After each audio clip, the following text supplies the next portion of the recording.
भगवान आए गरीब के घर, यह कहानी जरूर सुने। दर्शकों, भगवान इन दो लोगों के घर जरूर आते हैं। उस रात भगवान सच में आए थे, पर दरवाजा उन्होंने नहीं, बेटी ने खोला था और भगवान वहीं ठिठुरते मिले, सड़क किनारे एक भूखे बच्चे की गोद में। कहते हैं भगवान हर जगह हैं, लेकिन दिखाई तभी देते हैं जब इंसान का दिल साफ हो। यह कहानी एक ऐसी माँ और बेटी की है जिनके पास न आलीशान घर था, न स्वादिष्ट भोजन, न पैसे, पर उनके पास था एक अमीर दिल। उस रात जब उनके दरवाजे पर एक रहस्यमयी चिट्ठी आई, बेटी मैं तुम्हारे घर आऊंगा, तुम्हारे और तुम्हारी माँ से मिलने। भगवान तब शुरू हुई एक ऐसी दिव्य घटना जिसने यह साबित कर दिया कि भगवान मंदिरों में नहीं, इंसानियत में मिलते हैं। एक घर में माँ और बेटी रहती थी। रात का समय था, दरवाजे पर खटखटाने की आवाज आई। माँ और बेटी बहुत गरीब थे, छोटे से घर में रहते थे। बेटी ने दरवाजा खोला तो वहाँ कोई नहीं था। नीचे देखा तो चिट्ठी पीढ़ी बधी हुई थी। बेटी ने चिट्ठी खोलकर पढ़ी तो हाथ कांपने लगे और जोर से चिल्लाई, माँ इधर आओ। चिट्ठी में लिखा था, बेटी मैं तुम्हारे घर आऊंगा तुमसे और तुम्हारी माँ से मिलने। और नीचे लिखा था, भगवान।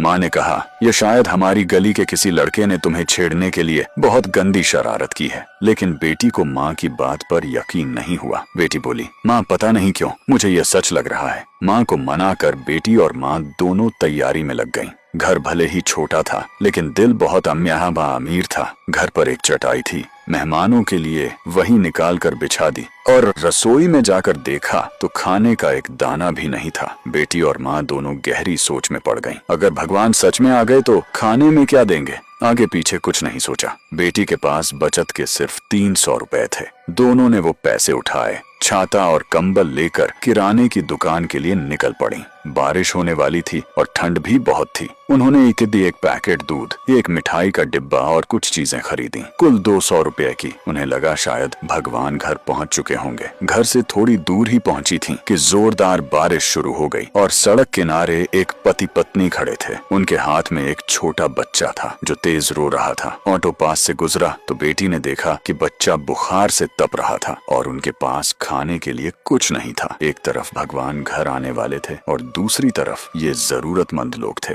बेटी ने सोचा, भगवान को बाद में मना लूंगी, लेकिन इन्हें ऐसे नहीं छोड़ सकती। उसने जो जो खरीदा था सब उनके हाथ में थमा दिया, दूध, मिठाई, सब कुछ, और बची हुई 50 रुपए भी दे दिए। वो बोली, अभी मेरे पास इतना ही है, इसे रख लीजिए। बारिश तेज थी तो छाता भी दे दिया और बच्चे को ठंड न लगे इसलिए कंबल भी दे दिया। पति पत्नी के आंखों से आंसू बह निकले। उन्होंने हाथ जोड़ लिए और बेटी मुस्कुराकर घर की ओर दौड़ पड़ी। घर पहुंची तो माँ दरवाजे पर खड़ी थी। बोली, इतनी देर क्यों लगा दी? और कहा, देखो एक और चिट्ठी आई है। बेटी का दिल जोर से धड़कने लगा। उसने चिट्ठी उठाई और पढ़ना शुरू किया। लिखा था, बेटी आज तुमसे मिलकर बहुत खुशी हुई। पहले से थोड़ी दुबली हो गई हो, लेकिन आज भी उतनी ही सुंदर हो। मिठाई बहुत अच्छी थी और तुम्हारे दिए हुए कंबल से बहुत आराम मिला। छाता देने के लिए धन्यवाद, अगली बार मिलते ही लौटा दूंगा। बेटी के तो होश उड़ गए। उसने निशब्द होकर पीछे मुड़कर देखा जहाँ बारिश में वो परिवार खड़ा था, मगर अब वहाँ कोई नहीं था। चिट्ठी में आगे लिखा था, इधर उधर मत ढूंढो